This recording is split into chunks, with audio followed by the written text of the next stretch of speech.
কোরআনে কারীম বলছে, ইন্নাল্লাযীনা তাদউনা মিন দুনিল্লাহি ইবাদুন আমসালুকুম। আল্লাহ পাক বলেন, আমাকে বাদ দিয়ে তোমরা যার সামনে মাথা নত করো, যার সামনে পূজা করো, অর্চনা করো, বন্দেগী করো, ওটা তোমার মতো আমার আরেকটি গোলাম।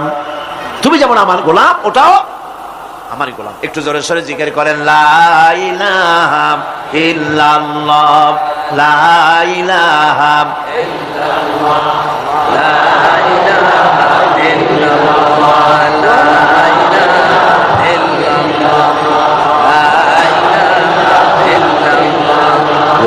ইল্লাল্লাহ, লা ইলাহা ইল্লাল্লাহু মুহাম্মাদুর রাসূলুল্লাহ।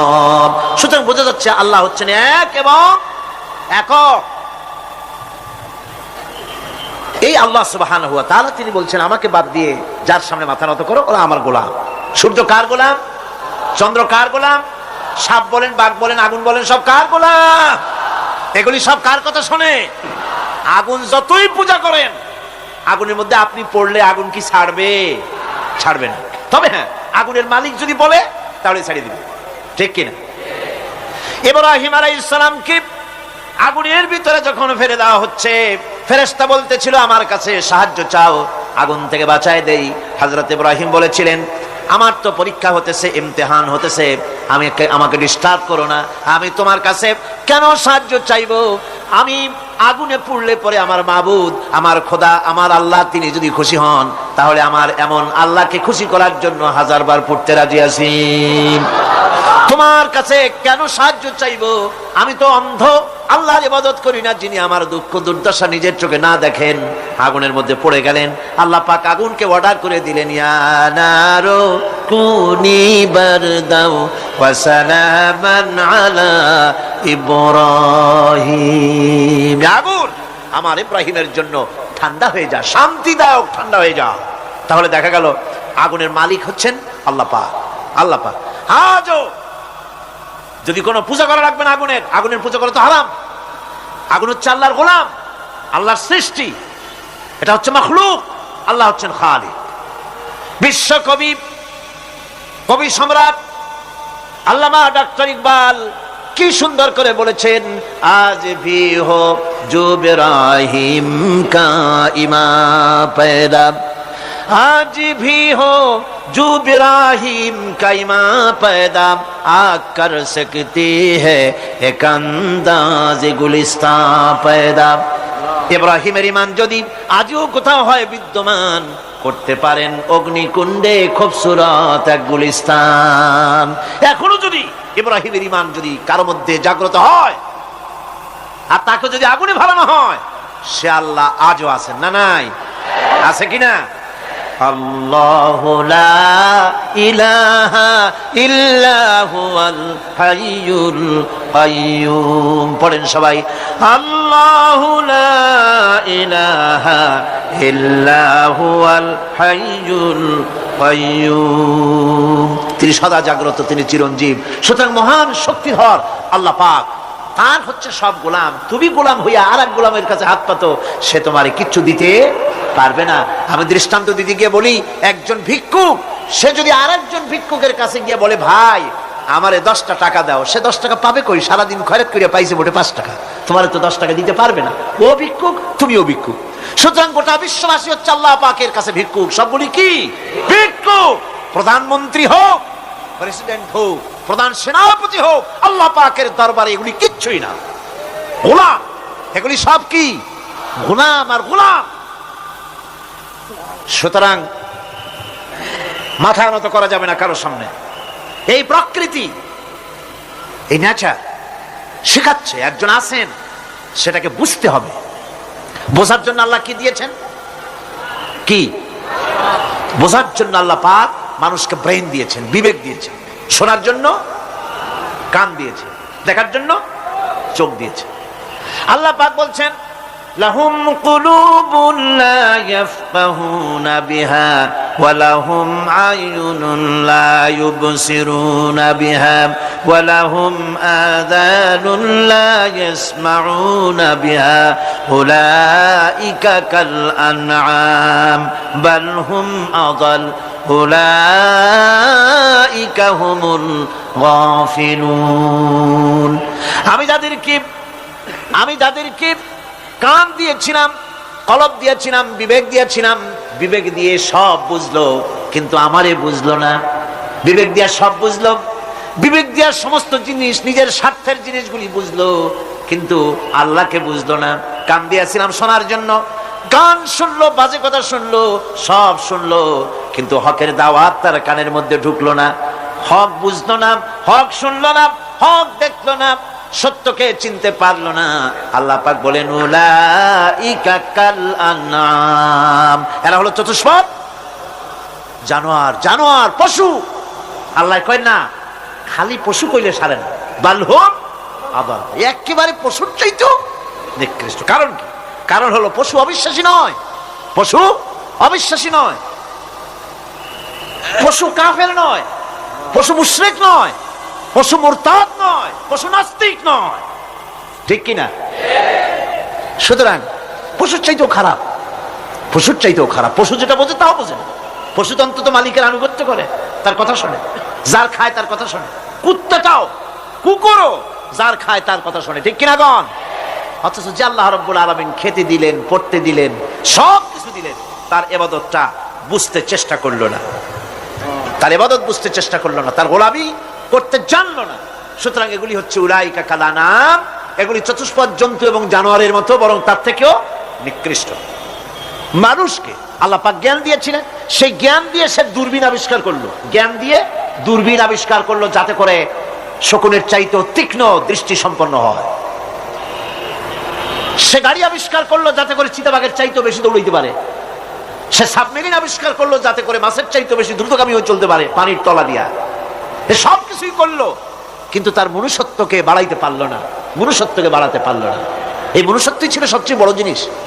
কবি বলছেন, মুঝে ये डर है कि दिले जिंदा तू ना मर जाए, मुझे ये डर है कि दिले जिंदा तू ना मर जाए, कि जिंदगानी इबारत है तेरे जीने से, मुझे ये डर है कि दिले जिंदा तू ना मर जाए।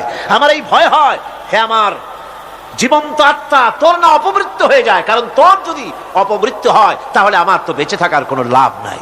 আমরা তো আমাদের আত্মা, জীবিত আত্মাকে মেরে ফেলছি, জীবিত আত্মাকে মেরে ফেলছি, আত্মাকে বিকশিত করছি না। আত্মাকে বিকশিত করতে হবে। এই আত্মা বিকশিত হবে কিভাবে? সব জিনিসের খাবার আল্লাহ পাক এই জমিনে তৈরি করেছেন, ঠিক কিনা কর? সকলের খাবার এই জমিনে।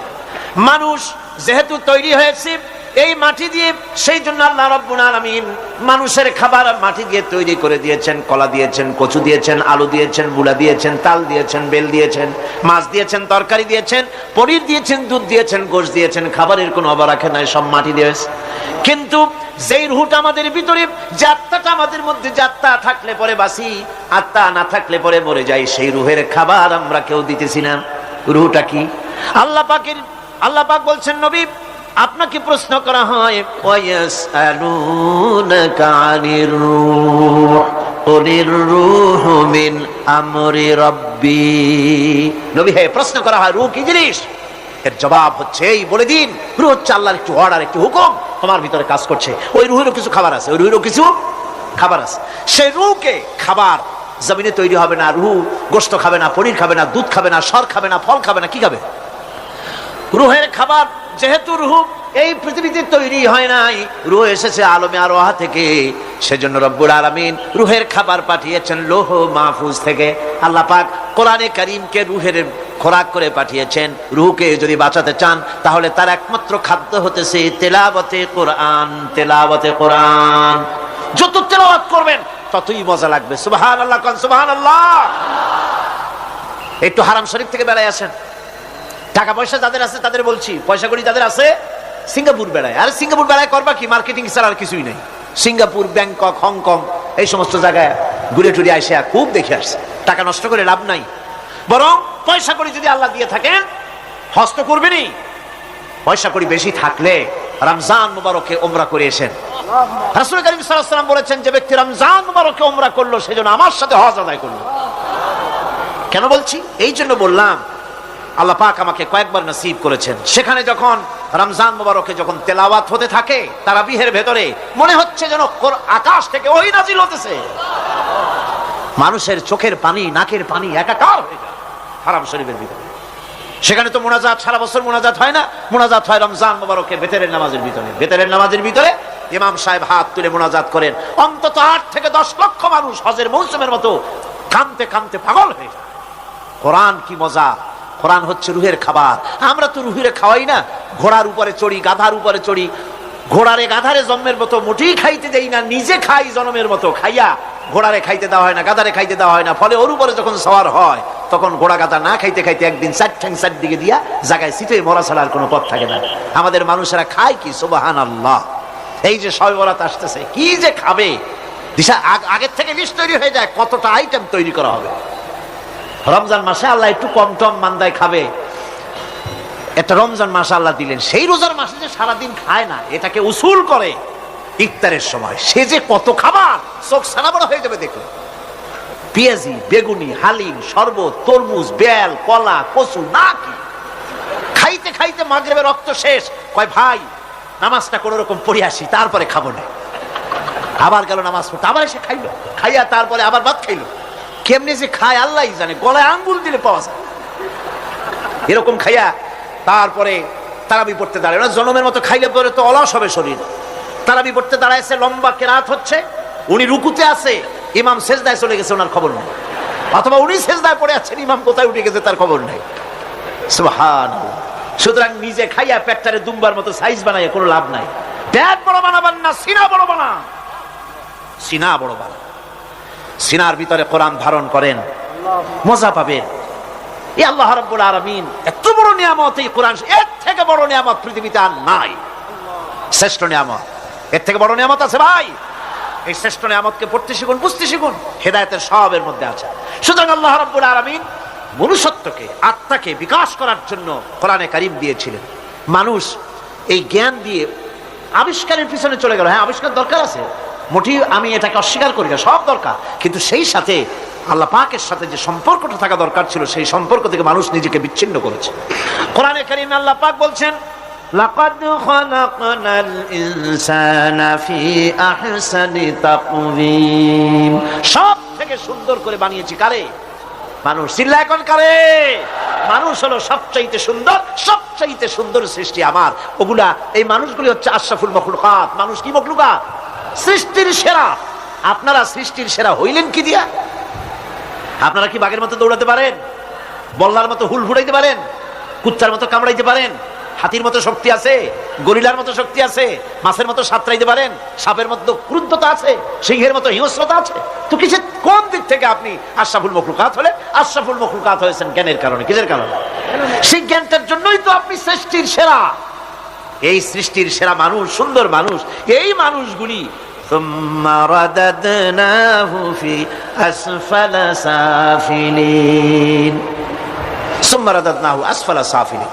এই মানুষ নিচে নামতে নামতে এত নিচে নামে, শয়তান অবাক হয়ে গালে হাত দিয়া নিচের দিকে তাকাইয়া দেখে আর চিন্তা করে, এর দূর নামলো কেমনে? শয়তান অবাক হয়ে যায় মানুষের অবস্থা দেখে। আর America, British parliament, American parliament আইন পাশ করে পুরুষে পুরুষে বিবাহ জায়েজ করে দিয়েছে সেখানে। নাউযুবিল্লাহি মিন যালিক। শয়তানের সাথে কিছু, শয়তানও এইসব কাম জানেও না, বোঝেও না। শয়তান তো ভালো, কুত্তাও জানে না, ঠিক কিনা কর? কুকুরেও সমকামিতা করে না, শুয়ারেও করে না, গাধায়ও করে না। মানুষ কোথায় নামছে? এই মানুষ সৃষ্টির সেরা বানিয়েছিলাম, শয়তানের চাইতে নিকৃষ্ট হয়ে গেল। আল্লাহ পাক বলেন, ইল্লাল্লাযীনা আমানু ওয়া আমিলুস সালিহাতি ফালাহুম আজরুন গায়রু মামনুন। কিন্তু যারা ঈমান এনেছে, আমলে সালেহ করেছে, তাদের জন্য রয়েছে অপুরন্ত পুরস্কার। এই অপুরন্ত পুরস্কার আল্লাহ রাব্বুল আলামিন দান করবেন যারা নাকি মুমিন বান্দা, যারা নাকি ইবাদত করবে তাদের জন্য। এখন আমি আপনাদেরকে বলতেছিলাম যে ইবাদত গোলামি অর্থে, এর গোলামির পূর্ণ অর্থ সেটা হচ্ছে যে ব্যক্তি, পরিবার, সমাজ, রাষ্ট্র, জীবনের সকল ক্ষেত্রে গোলামি করতে হবে কার? আল্লাহ পাকের। এই ইবাদত শব্দটাকে কোরআনে কারিমে কয়েকটা অর্থে ব্যবহার করা হয়েছে, সে অর্থগুলি আমাদের জানা দরকার। যেমন ইবাদত এবং দাসত্ব অর্থে আল্লাহ পাক বলছেন, ثم أرسلنا موسى وأخاه هارون بآياتنا وسلطان مبين। অতঃপর মূসা এবং তার ভাই হারুনকে আমার নিদর্শন দিয়ে তাদেরকে সুস্পষ্ট রূপে প্রমাণ সহ ফেরাউন এবং তার সভাসদের কাছে আমি পাঠিয়ে দিলাম। তারা যখন তাদের কাছে গিয়ে দ্বীনের দাওয়াত দিল, তখন তারা কি বলল? فقالوا أنؤمن لبشرين مثلنا وقومهما لنا عابدون। আমি যখন তাদেরকে পাঠালাম, তারা যখন দ্বীনের দাওয়াত দিলেন, ইবাদতের দাওয়াত দিলেন, তখন তারা বলল, আমরা কি এমন আমাদেরই মতো দুজন মানুষের আনুগত্য করব? এখানে আবিদুন অর্থাৎ দাসত্ব, আমরা কি তার দাসত্ব করব? এই দাসত্ব একমাত্র আল্লাহরই হতে পারে, আর কারো হতে পারে না। সেজন্য কোরআনে কারীম অন্যত্র বলছে, ইয়া আইয়ুহাল্লাযীনা আমানু কুলু মিন তাইয়্যিবাতি মা রাযাকনাকুম ওয়াশকুরু লিল্লাহি ইন কুনতুম ইয়্যাহু তা'বুদুন। হে ঈমানদারেরা, তোমরা যদি আমারই ইবাদত করো, তবে আমি তোমাদেরকে যে সব পবিত্র জিনিস দান করেছি তা খাও এবং আল্লাহর শুকর আদায় করো।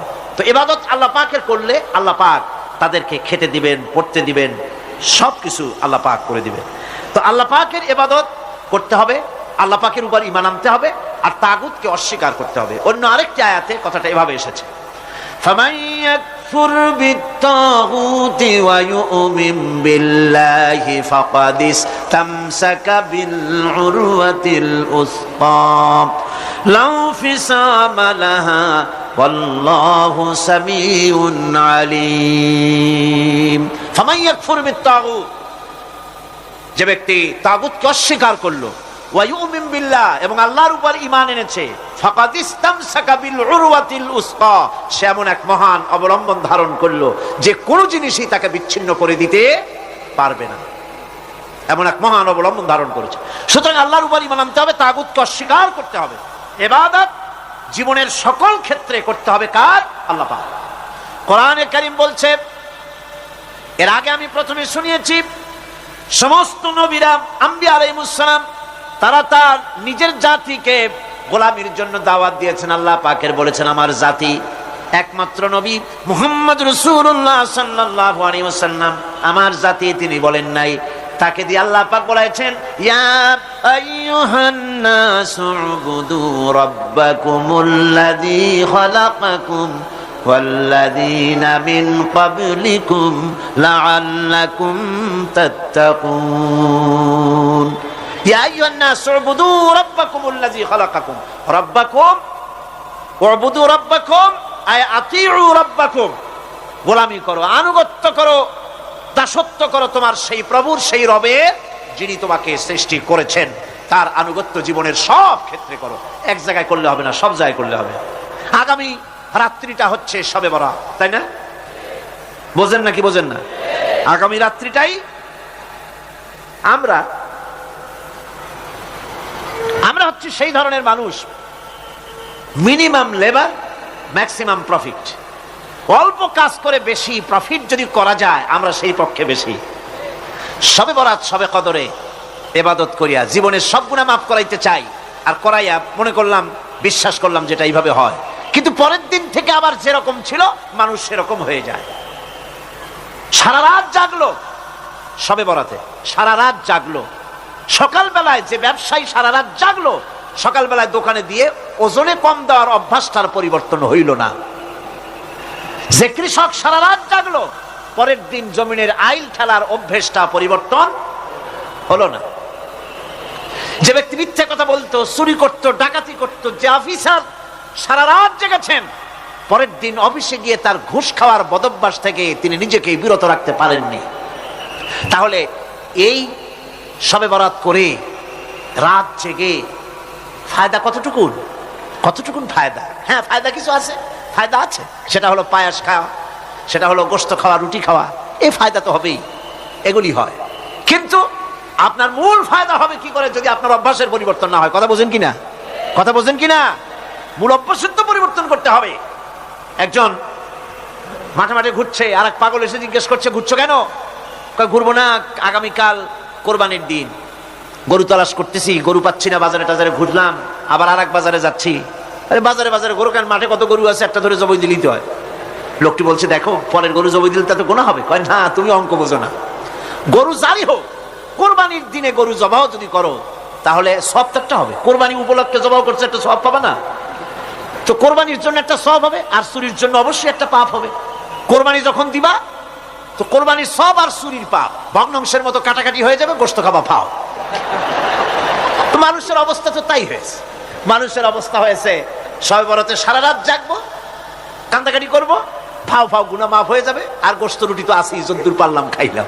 পরের দিন টু ফুর্তি, নো চিন্তা। নাউযুবিল্লাহি মিন যালিক। এই কান্দারও দাম নাই, আর এই ধরনের রাত জাগারও দাম নাই, এই ধরনের ইবাদত করেও দাম নাই। ইবাদতটা হচ্ছে জীবনের সব ক্ষেত্রে ইবাদত করতে হবে।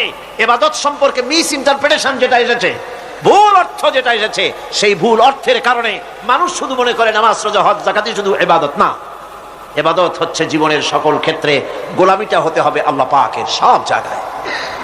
পার্লামেন্টে গোলামি হবে কার? কোর্ট কাছারিতে কার? অফিস আদালতে কার? স্কুলে কলেজে কার? খেতে খামারে কার? রান্নাঘরে, নিজের ঘরে, পরিবারে, সব জায়গায় আনুগত্য কার? কেবলমাত্র আল্লাহ সুবহানাহু ওয়া তাআলার হুকুম অনুযায়ী জীবন পালন করার নামই হচ্ছে ইবাদত।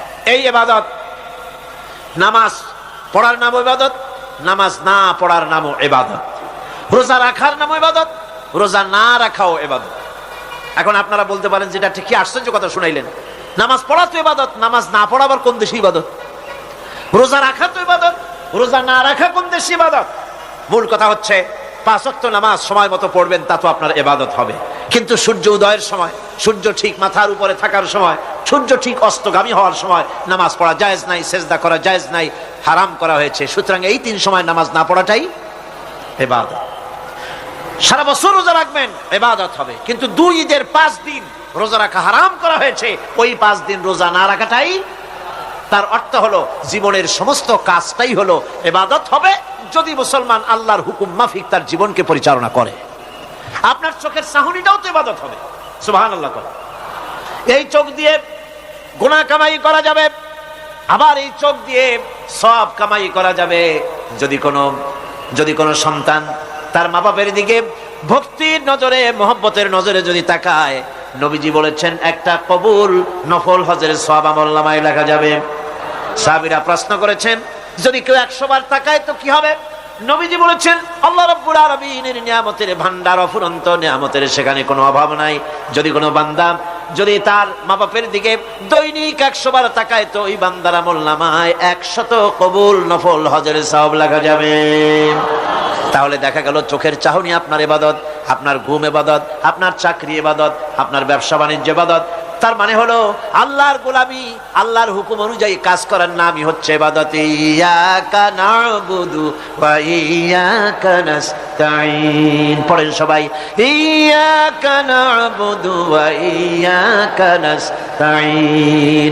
আল্লাহ তাআলা একমাত্র তোমার গোলামি করি, তোমারই আনুগত্য করি, তুমি ছাড়া কারো গোলামি করি না, তুমি ছাড়া কারো গোলামি করি না। এখন দোকানদার নামাজের মধ্যে পড়লো ইয়াকা না'বুদু। ইয়াকা না'বুদু, না'বুদু শব্দটা হচ্ছে মুজারের সিগা। এর মধ্যে 2টা কাল পাওয়া যায়, বর্তমান আর ভবিষ্যৎ, 2টি কাল পাওয়া যায়।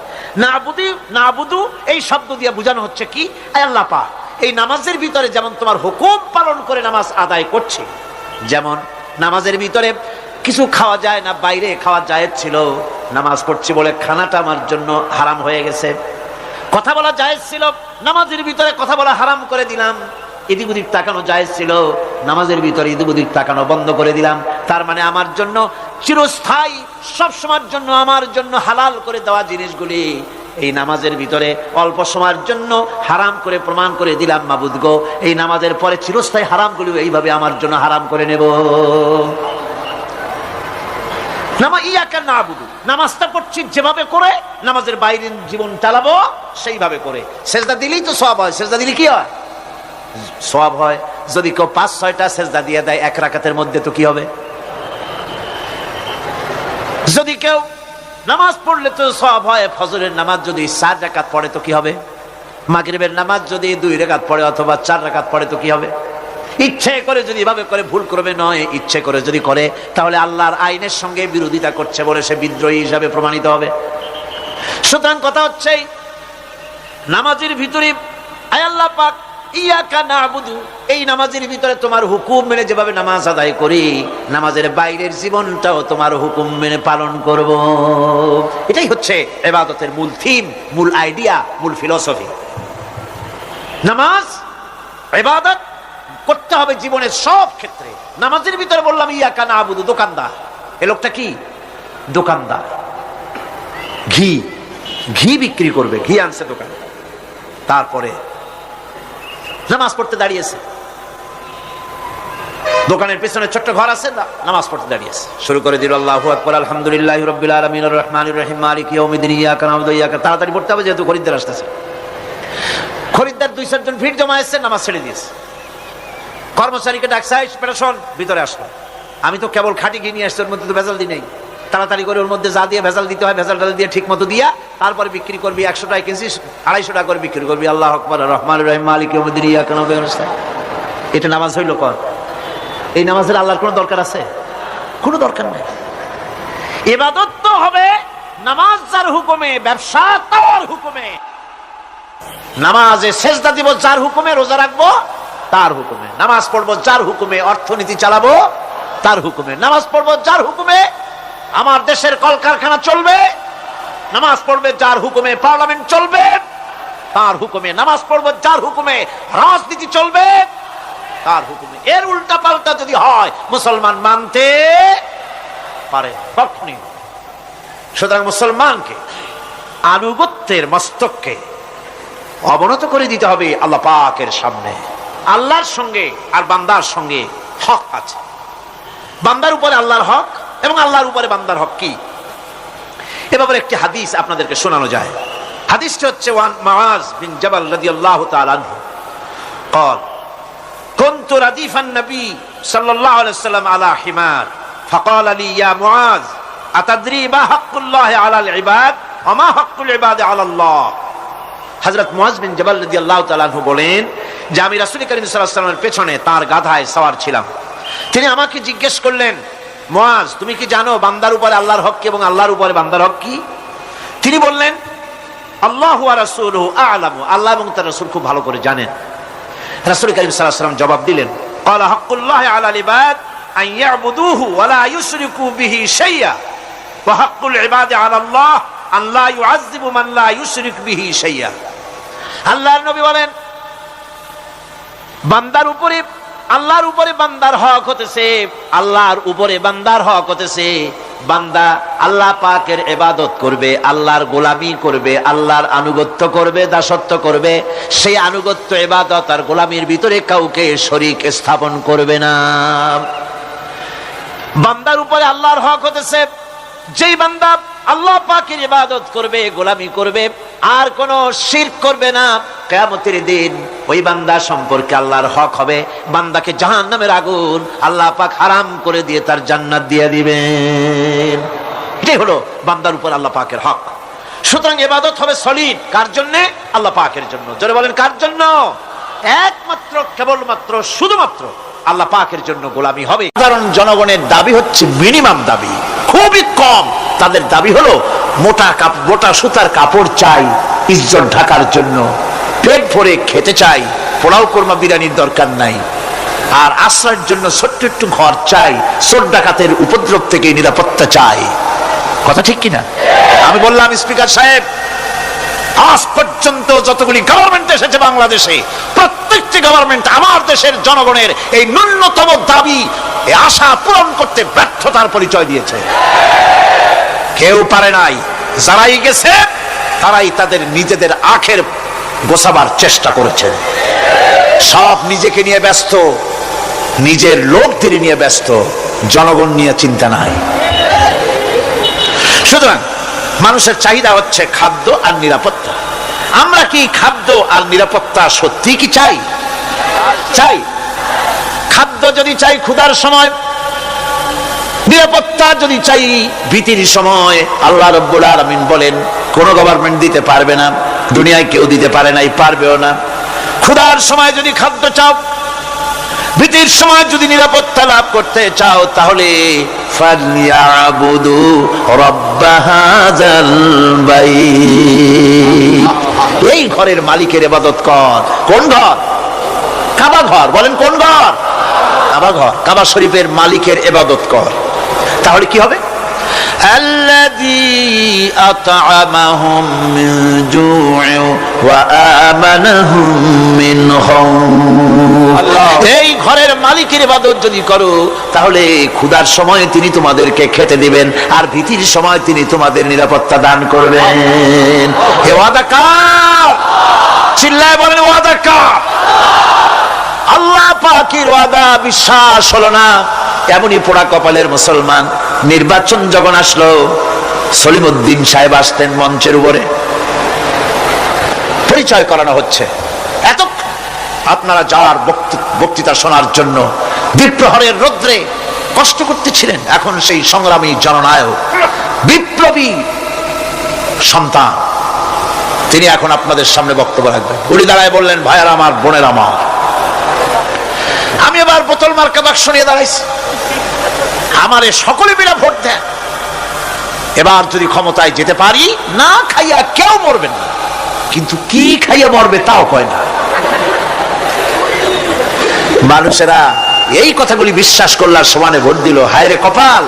আল্লাহ বললেন আমার ইবাদত কর, আমার গোলামি কর জীবনের সব জায়গায়, তাহলে ক্ষুধার সময় খাইতে পারবি আর ভীতির সময় নিরাপত্তা পাবি। আল্লাহর কথাটা বিশ্বাস হইল না। এই নামাজ পড়ার মুসলমানের দাম আছে, কম দাম আছে? এ রোজা খাওয়ার দাম আছে? এ মুসলমান দাবি করার দাম আছে? আল্লাহ রাব্বুল আলামিন তিনি পরিষ্কার করে বলছেন, এই ঘরের মালিকের ইবাদত করো, তিনি ক্ষুধার সময়ে খেতে দিবেন, আর তিনি তোমাদেরকে ভীতির সময় নিরাপত্তা দান করবেন। চাউলের অভাব হবে না, পাটের অভাব হবে না, খাদ্যের অভাব হবে না, কারণ দুটি জিনিস যদি তোমরা করতে পারো, খাবারের অভাব হবে না। ওয়ালাউ আন্না আহলাল কুরা আমানু ওয়াত্তাকাউ লাফাতাহনা আলাইহিম বারাকাতিন মিনাস সামাই ওয়াল আরদ।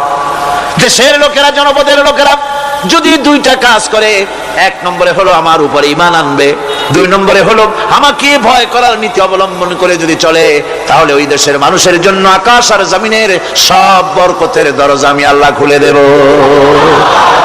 আল্লাহর ওয়াদা।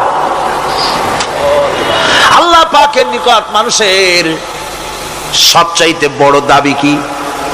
আল্লাহর কাছে মানুষের সবচাইতে বড় দাবি কি করতে পারেন? পারেন না। আল্লাহ পাকের কাছে মানুষের শ্রেষ্ঠ দাবিটা আল্লাহ নিজেই শিখাই দিয়েছেন। আমার কাছে দাবি কর, ইহদিনাস সিরাতাল মুস্তাকিম। আয় আল্লাহ, একটা সোজা, একটা সরল রাস্তা আমারে দাও, একটা সহজ পথ আমারে দাও। এই কথা সূরা ফাতিহা দাবি করার পর আল্লাহ রাব্বুল আলামিন এই অভিনন্দনের জবাবে, 7টা বাক্যের অভিনন্দনের জবাবে আল্লাহ রাব্বুল আলামিন 30 পারা কোরআন শরীফ নাজিল করে দিলেন। সূরা ফাতিহার এই সওয়ালের জবাবে আল্লাহ পাক বললেন, ওয়া আনি'বুদুনি হাদা সিরাতুম মুস্তাকিম। সোজা রাস্তা চাও, আমার গোলামি করো, ইবাদত করো। সব জায়গায় ইবাদত, গোলামি করাই লাগবে। আমার কাছে সোজা রাস্তা চাও, সোজা রাস্তা হলো আমার গোলামি করা। কার গোলামি? বেহেশতে যেতে চান? আমি আস্তে জিগাইলাম বলে আপনারা আস্তে জবাব দিলেন। বেহেশতে যেতে চান? সুবহানাল্লাহ। এমন কোন মানুষ আছে নাকি যে বেহেশতে যেতে চায় না? মদ খোর যাইতে চায়? সবাই, আমরা সবাই বেহেশতের আশা করি। ঠিক কিনা? আল্লাহ রাব্বুল আলামিন বলেন বেহেশতে যদি যেতে চাও তাহলেও ইবাদত করা লাগবে, ইবাদত ছাড়া জান্নাতে যাওয়া যাবে না।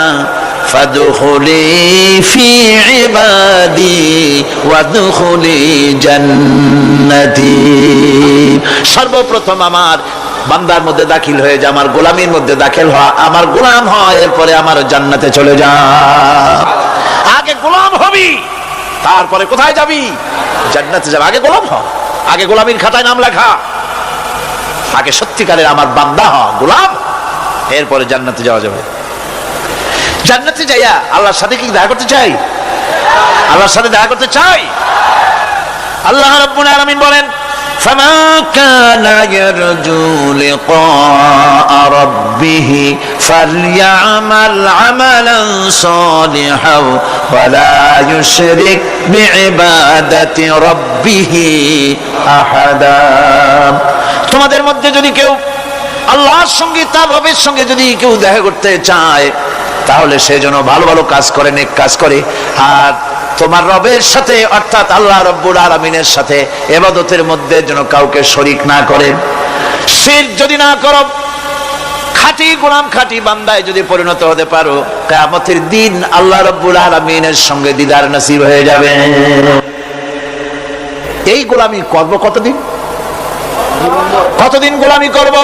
এই প্রশ্নের জবাবে আল্লাহ রাব্বুল আলামিন কোরআনে কারীমের মধ্যে জবাব দিয়ে দিয়েছেন ওয়া'বুদ রাব্বাকা হাত্তা ইয়াতিয়াকাল ইয়াকিন।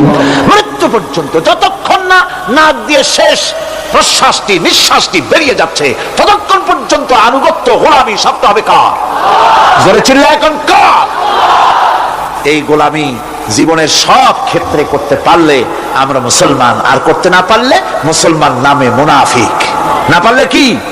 মুনাফিক। বন্ধুগণ, ইয়াকা নাবুদু পর্যন্ত বলে ওয়া ইয়াকা নাস্তাইনের কথাটা শোনাচ্ছি।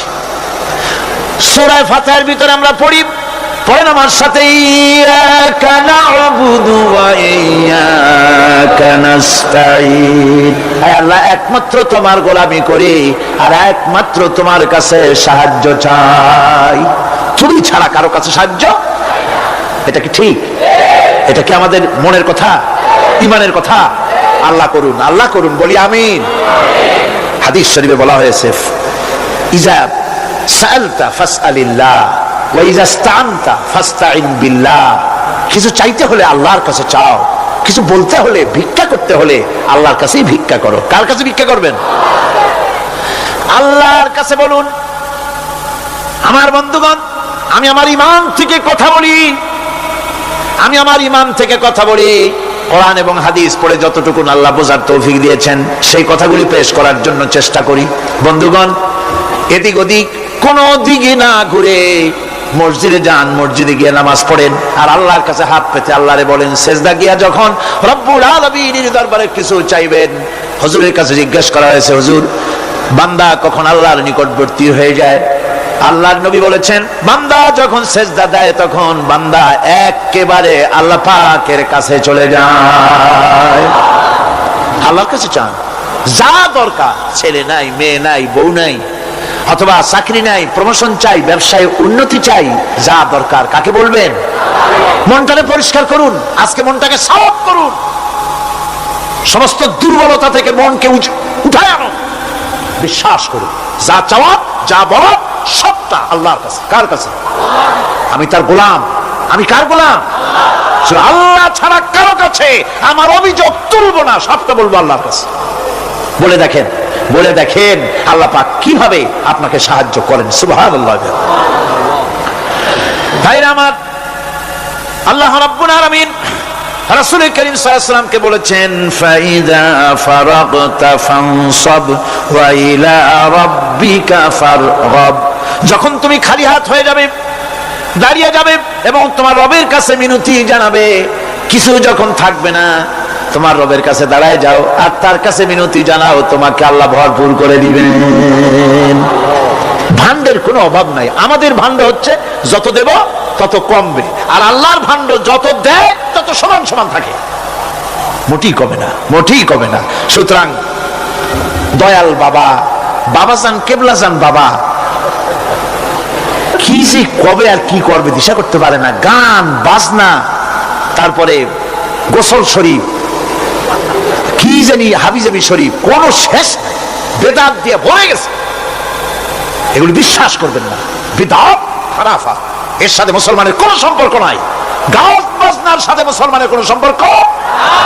হাতে কতগুলো ঢোল নিয়ে তারপরে মাজারের কাছে গিয়ে ঢোল বাজায়, কবরের কাছে মাথায় কতগুলো চুল, দাঁতে ময়লা, মোজগুলা ঠোঁট দুইটা ঢাইকিয়া দাড়ির কাছে এসে পড়ছে। হায় হায় রে, এই রকমের মোষ আমি মাঝে মধ্যে চিন্তা করি যে দই খায় কেমনে এরা, গাঁজা মদ খাইয়া এগুলো মাজার মধ্যে গিয়ে পড়ে থাকে। আর কি জানি আছে ওইটারে ঘষে এলো আর বলে মদিনা যাব কেমনে, মদিনা যাব কেমন। তুই মদিনা যাবি কেমনে? মদ খেয়ে গাঁজা খেয়ে তুই যাবি মদিনা, একটা কথা হইলো? তোর নাপাক কদম আল্লাহ পাকের আরদে মুকাদ্দাসে উঠতে পারে না। বদকার, জিনাকার, শারাবি, কাবাবি আল্লাহ পাকের নাফরমান। কতগুলা শালু কাপড় গায়ে দিয়া মাথায় কতগুলা চুল রেখা তারপরে গ্রামের নামে শরীফ। আশ্চর্য কথা, এই গ্রামের নাম শরীফ, ওই গ্রামের নামের মাথায় গিয়া শরীফ।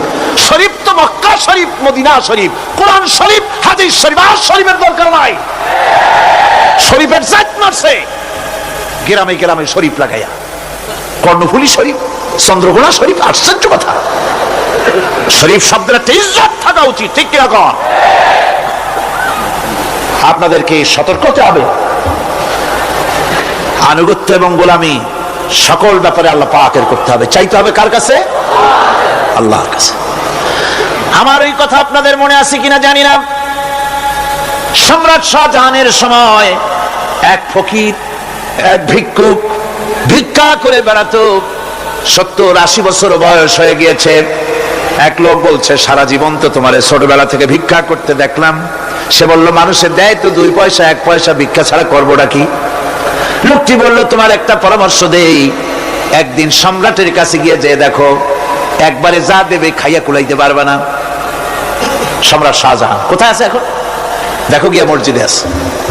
লোকটি মসজিদের বাইরে গিয়ে দেখে সম্রাট একা হাত তুলে বসে আছে, চোখ থেকে পানি পড়তেছে দর দর করে, দাড়ি ভিজে জামায় পড়তেছে। বহুক্ষণ দাঁড়িয়ে আছে। এরপরে সম্রাট তার মুনাজাত শেষ করে বেরিয়ে আসছেন। ফকিরের সঙ্গে দেখা। ফকির বলল, আসসালামু আলাইকুম। তিনি বললেন, ওয়ালাইকুম আসসালাম ওয়া রাহমাতুল্লাহ। ফকির রওনা করেছে। বাদশা বলছে, তুমি তো একজন ভিক্ষুক মানুষ বলি মনে হয়, আমার কাছে তো কেউ কিছু না চাইয়া যায় না, তুমি যে কিছু না চেয়েই চলে যাচ্ছ। ভিক্ষুক বলছে, জাহাপানা, সত্যি কিছু চাইতে এসেছিলাম আপনার কাছে, কিন্তু আপনার অবস্থা দেখে আমার জ্ঞানের চোখ খুলে গেছে।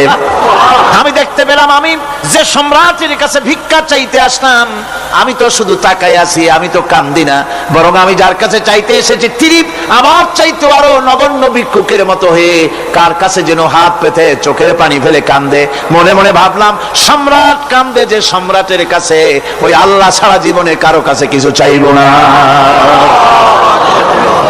আল্লাহর কাছে চাওয়ার অভ্যাস করুন, তিনি দিতে পারেন, সবকিছু তার আছে। এই বিশ্বাস মনের ভিতরে জমাতে হবে, তাহলেই সত্যিকারের মুসলমান আমরা হব। আল্লাহ পাক সত্যিকারের গোলাম আমাদেরকে বানাবেন। আমরা বলি আমিন।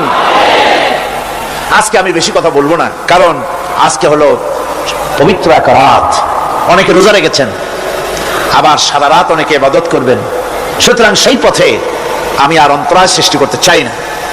আজকের মতো ইয়াকা নাবুদু ওয়া ইয়াকা নাস্তাইন আজকের মতো শেষ করা হলো। 2 দিন ধরে ইয়াকা নাবুদের উপরে, ইবাদতের উপরে 2 দিনে যে আলোচনা করলাম, আল্লাহ করালেন। আমি আশা করি ইবাদতের একটা ক্লিয়ার কনসেপশন আপনাদের তৈরি হওয়ার কথা ইনশাআল্লাহ। হয়েছে কিনা?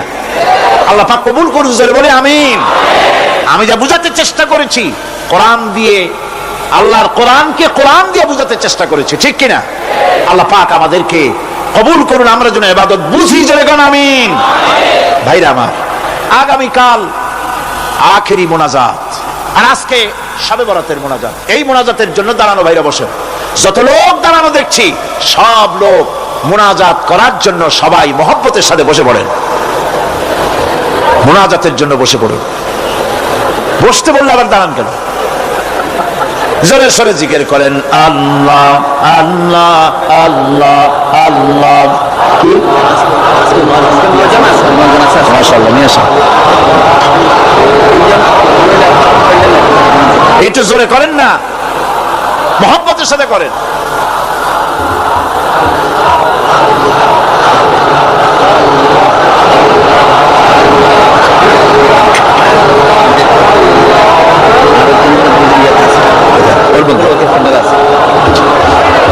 আলহামদুলিল্লাহ, কোন আলহামদুলিল্লাহ। আজকের পবিত্র রজনীতে 9 জন ইসলাম কবুল করার জন্য মঞ্চে চলে এসেছেন।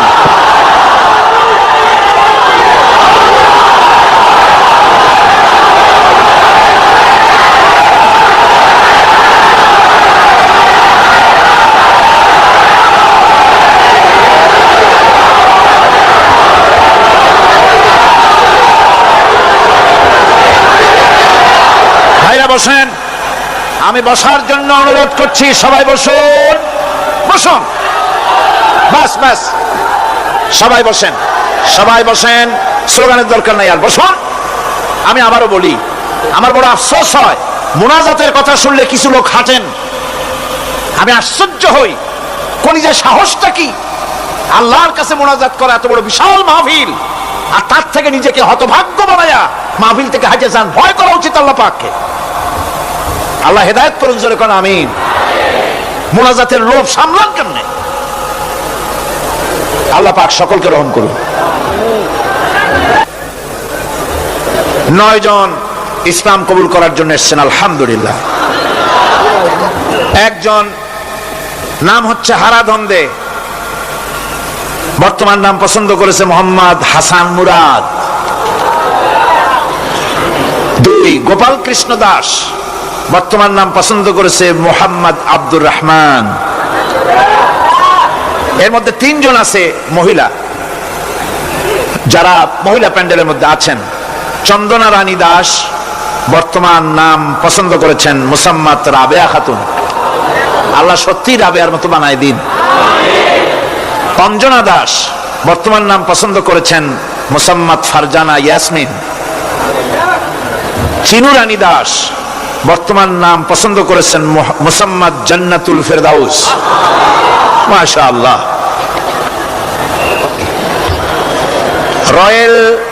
রয়েল জনগণ নাকি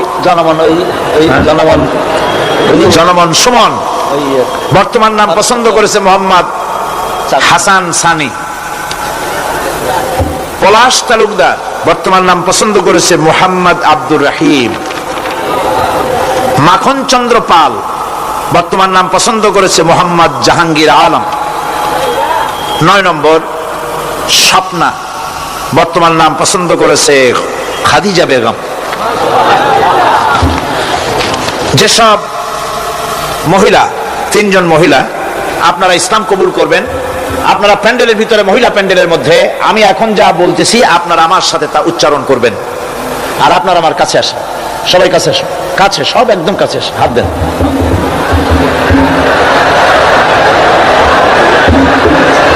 মাইকের কাছে আসেন। বিসমিল্লাহির রহমানির রহিম। লা ইলাহা ইল্লাল্লাহু মুহাম্মাদুর রাসূলুল্লাহ। আল্লাহ ছাড়া কোনো ইলাহ নাই, মাবুদ নাই, উপাস্য নাই। মুহাম্মদ সাল্লাল্লাহু আলাইহি ওয়াসাল্লাম আল্লাহর প্রেরিত রাসূল। আশহাদু আন লা ইলাহা ইল্লাল্লাহু ওয়াহদাহু লা শারীকা লাহু ওয়া আশহাদু আন্না মুহাম্মাদান আবদুহু ওয়া রাসূলুহু। আমি সাক্ষ্য দিচ্ছি আল্লাহ ছাড়া কোনো উপাস্য নাই, মাবুদ নাই, ইলাহ নাই। তিনি এক, তিনি একক, তিনি নিরঙ্কুশ, তার কোনো অংশীদার নাই। আমি আরো সাক্ষ্য দিচ্ছি মুহাম্মদ সাল্লাল্লাহু আলাইহি ওয়াসাল্লাম আল্লাহর প্রেরিত বান্দা এবং তার রাসূল। সকলকে বলো আসসালামু আলাইকুম। সবাই সালামের জবাব দিন। দাঁড়িয়ে থাকো।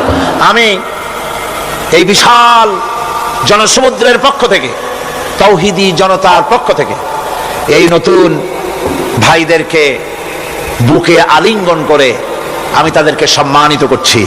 আল্লাহ পাক তাদের প্রতি রহম করুন, আমরা সবাই বলি আমিন। তারা আমাদের তাওহীদবাদী মুসলমান ভাই, এদের সাথে আমাদের সম্পর্ক কি? তোমরা নামাজ পড়বে ঠিক মতো, 5 ওয়াক্ত নামাজ ঠিকভাবে আদায় করবে, কোরআন শরীফ শিখবে, ইসলামকে জানবে। শুধুমাত্র কলেমা পড়ে মুসলমান হলেই মুসলমান হওয়া যায় না, এই কথাগুলি যেন মনে থাকে। নামাজ 5 ওয়াক্ত সঠিকভাবে আদায় করতে হবে। আল্লাহ যেন খাঁটি মুসলমান ওনাদের বানান, সকলে বানা আমিন।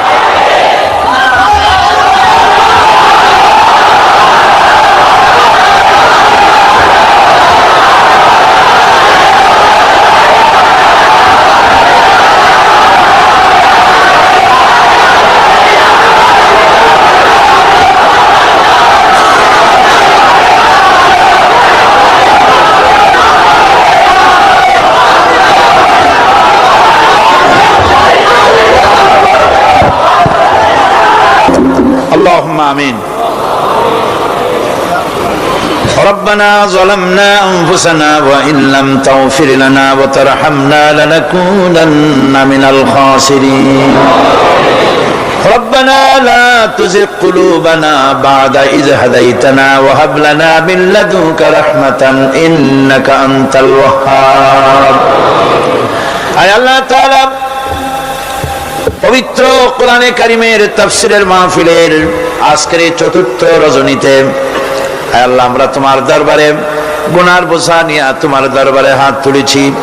মেহেরবানি করে আমাদের আলোচনার সওয়াব, দুরূদ ও সালাম এর সওয়াব রাসূল করিম সাল্লাল্লাহু আলাইহি ওয়াসাল্লামের রূহ মুবারকে পৌঁছায় দাও।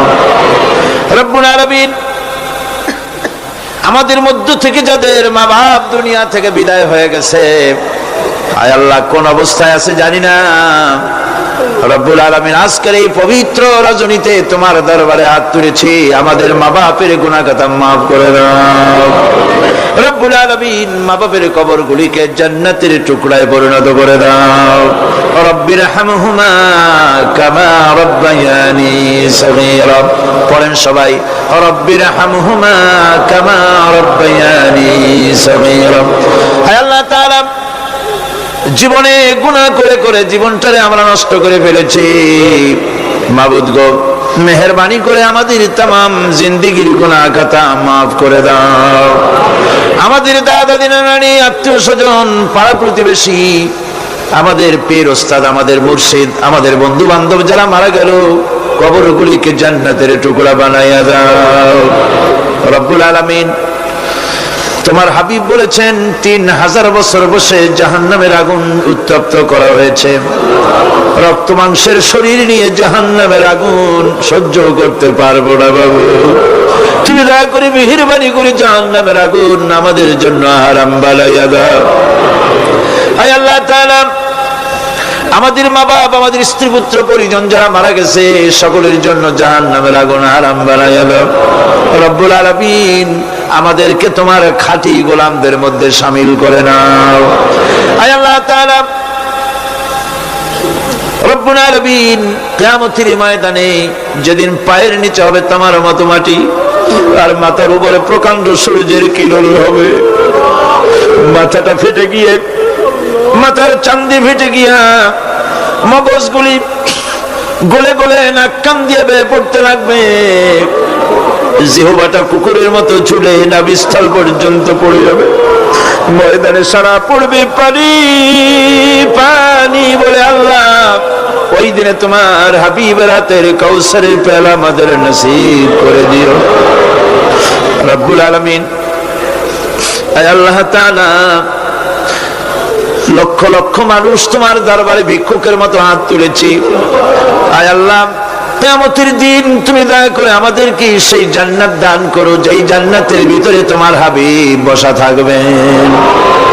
আয় আল্লাহ তাআলা, তোমার হাবিবকে দেখি নাই, অনেকে যাইতে চায় মদিনায়, পয়সার অভাবে যেতে পারে না।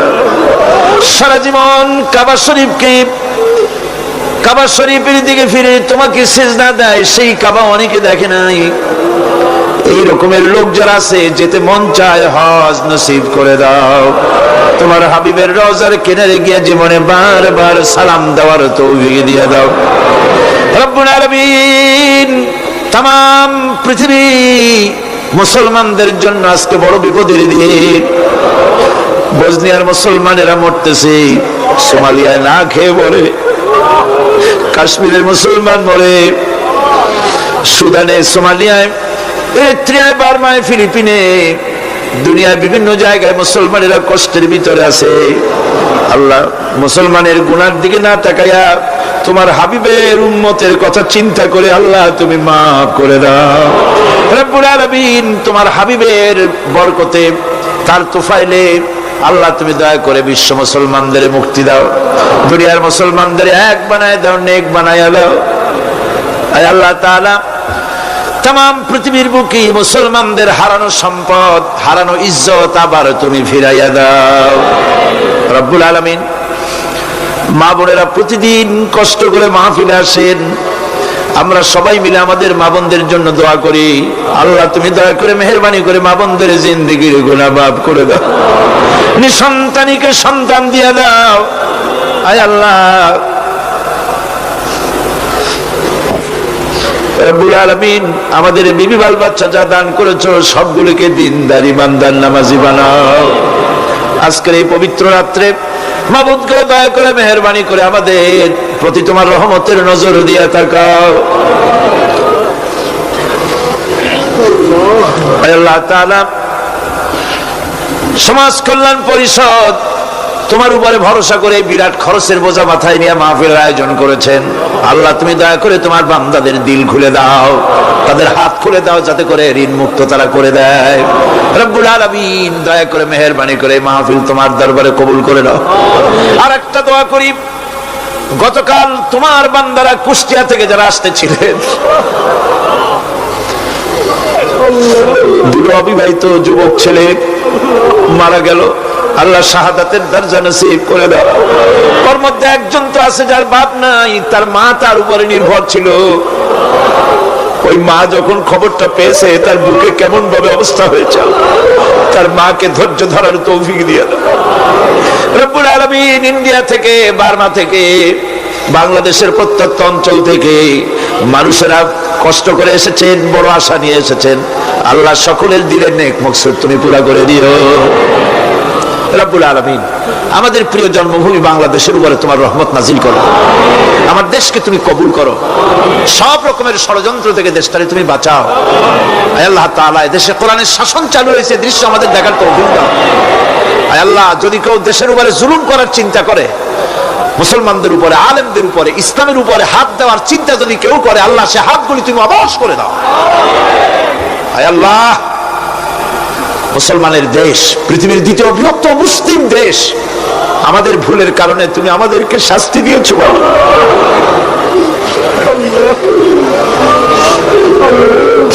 আমাদেরকে মাফ করে দাও, আমাদেরকে ক্ষমা করে দাও, ইসলাম কায়েম। আয় আল্লাহ, মাওলানা শামসুদ্দিন সাহেব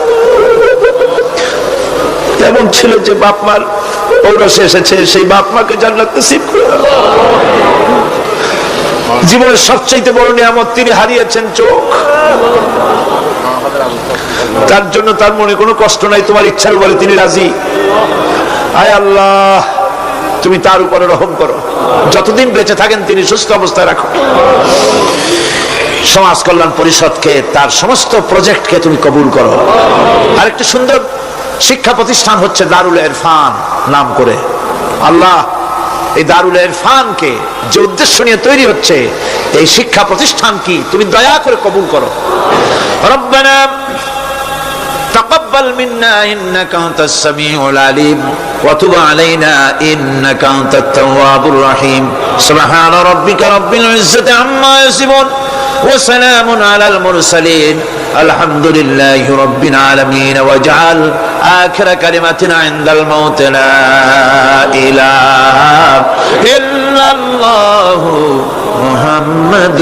রাসূলুল্লাহ।